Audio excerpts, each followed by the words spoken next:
Nakikibahagi rin ang Pilipinas sa mga pag-aaral para tuluyang puksain ang COVID-19 sa mundo mula sa pagpapagaling ng mga may sakit hanggang sa pagkakaroon ng sariling bakuna. Abay, may mga Pilipinong nagpapakadalubhasa dyan. Ating alamin kay Dr. Jaime Montoya ng DOST Philippine Council for Health and Research Development ang estado ng mga pag-aaral na iyan. Magandang umaga po, Director Montoya. Magandang umaga po, Secretary.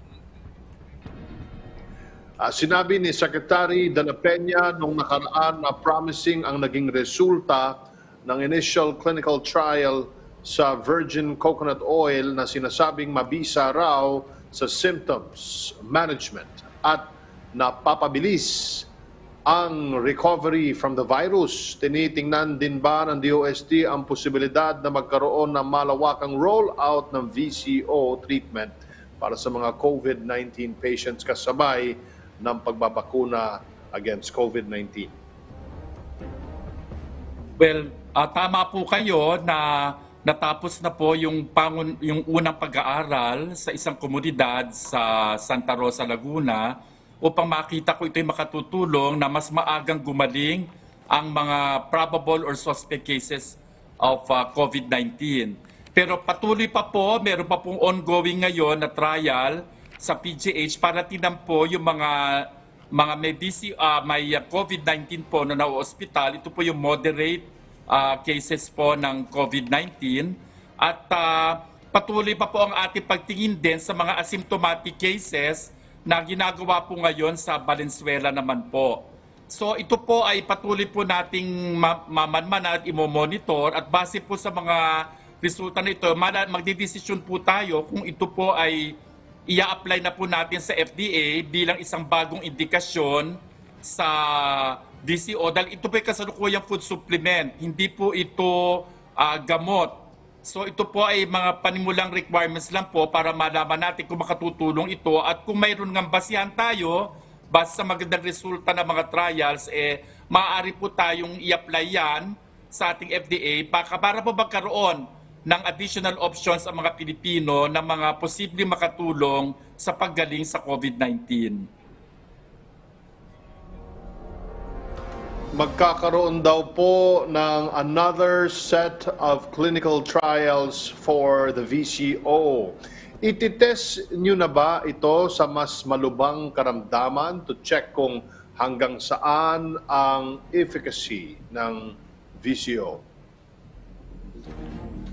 Katulad po na nasabi ko kanina, ito po ay may trial po na isinasagawa pa rin po ngayon sa Philippine General Hospital para tingnan po yung mga may COVID-19 infection na na-hospital, so mga moderate cases po. At tinitingnan din po natin yung mga kaso po na asymptomatic o yung walang simptomas na may COVID-19.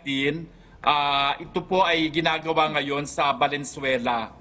So ito po ay mga pag-aaral na kasalukuyang ginagawa natin para makita pa po yung aplikasyon ng VCO kung ito makatutulong sa iba pang klase o severity ng COVID-19.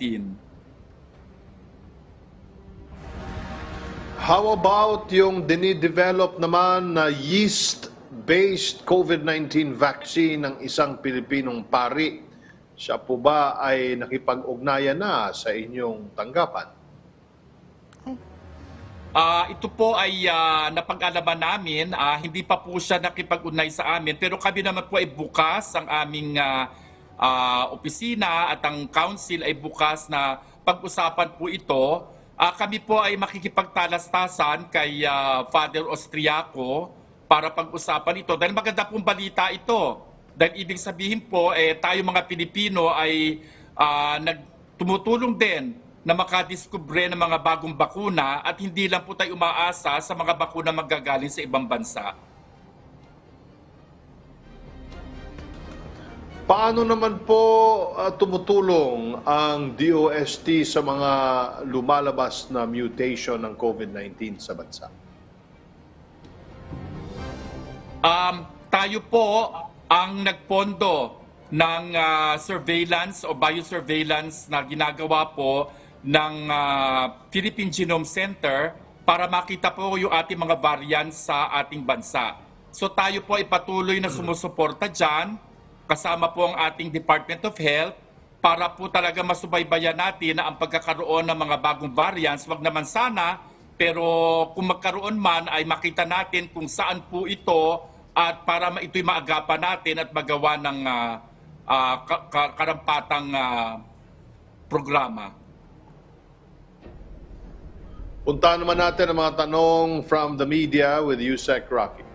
Opo, tanong po ni Christine Sabilio ng ABS-CBN, ano na daw po ang update sa 3 kumpanyang naaprubahan mag-clinical trial ng kanilang bakuna sa bansa? At kailan din po daw magsisimula ang WHO Solidarity Trial? At nasaang stage na daw po tayo ng paghahanda para dito? Yung pong independent clinical trials natin na kinabibilangan ng Sinovac, Clover at Janssen ay naaprubahan na po. Of course, nabigyan na po siya ng approval ng FDA na ibigay na po sa kanila ang mga clinical trial sites based on the zoning guidelines na dinevelop po ng IATF. At sa ating monitoring po, ang Janssen po ay nagsimula na ng kanilang clinical trial at patuloy po yan. Ang Clover po at ang Sinovac ay nasa site preparation pa po. Ito po yung estado or phase na kung saan pinaprepara pa po nila yung mga sites na napili nila para po gawa ng clinical trial. Regarding po sa WHO Solidarity Vaccine Trial, iniintay pa po natin ang protocol, ang official protocol. Pero kahit wala pa po yung official protocol, tayo po ay naghahanda at patuloy paghahanda.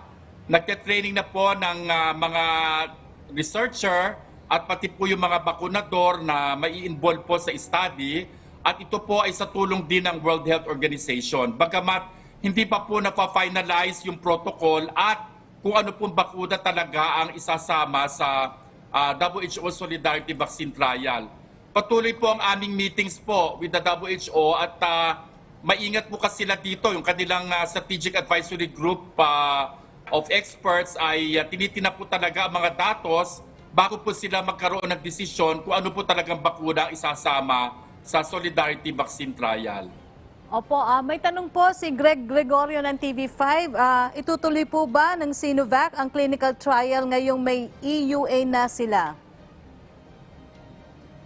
Sa pagkakaalam ko po ay tutuloy po.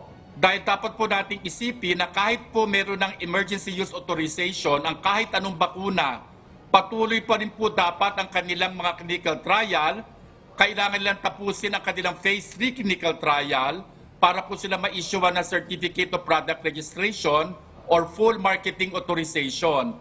At kailangan pa po nilang gumawa ng mga additional trials kung sila ay may tinatarget na mga populasyon na hindi kasama sa unang phase 3 trials. Halimbawa po sa mga matatanda, sa mga may iba pang sakit, sa mga bata o kabataan. So ito po ay kailangan gawin. So patuloy pa po ang mga trials kahit po may EUA na sila. Opo, may pahabol lang po si Caroline Bongki ng CNN Philippines. Pasensya na po, ano.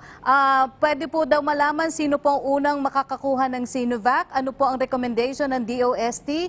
Kasi bawal po sa healthcare workers. Alam niyo po, yung prioritization na yan ay of course depende po kung ano pong bakuna ang available. Katulad po ng nasabi ni DG Eric Domingo ng FDA na bagamat ito ay hindi recommended for healthcare workers, ina-assume po natin na iba pang bakuna na pwedeng ibigay. Pero po, kung talagang wala nang ibang bakuna na pwedeng ibigay at ang Sinovac po ay naandyan na, pwede naman po magdesisyon ang mga healthcare workers natin at mga doktor na ibigay po siya para pag-aralan kung ano pa ang risk at saka benefit. So kung mas mabigat po ang benefit na sila mabakunahan na kaagad dahil sila ay high risk, then baka pwede naman po ibigay basta po under the supervision ng ating mga medical professional. Opo. Pero katulad sinabi ko kanina, yan po ay depende kung ano pong mga bakuna ang magiging available. Opo, last question po mula kay Ian Cruz ng GMA News. Sino po ang mga kasama sa WHO Solidarity Trial? Ilan ang sample? Ano-anong bakuna ang involved? At ano po ang protection ng mga kasali sa trial? Ito pong WHO Solidarity Vaccine Trial, katulad na sinabi ko kanina, hindi pa po napipili kung anong vaccine po ang isasama dito dahil ito masusing pinag-aaralan ng advisory group of experts po ng WHO.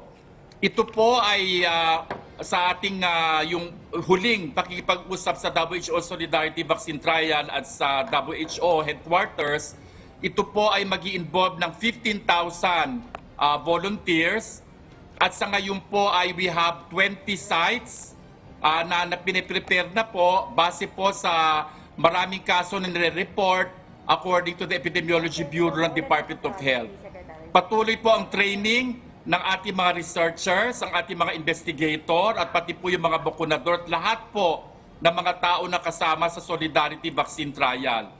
Tayo po ay susunod sa polisiya ng WHO at kung ano man yung mga adverse reaction na mangyayari, of course, ito po ay voluntaryo, kailangan po ang informed consent bago po sila lumahok sa trial. Ito po ay covered ng isang insurance agreement na ginawa po ng WHO with an insurance provider. So ito po yung for the indemnity claims. Pero just in case po na magkaroon ng adverse events, ito po i-manage ka agad-agad ng ating mga doktor. Whether or not ito i-related sa bakuna, gagawan po ito ng nararapat na management. At kung ito po ay may kinalaman sa bakuna base sa pag-aaral ng ating mga eksperto, maaari po silang mag-claim kung gusto nila ng indemnity po from this insurance agreement na ginawa po ng World Health Organization. Okay, maraming salamat po sa inyong panahon, Director Jaime Montoya ng DOST. Mabuhay po kayo.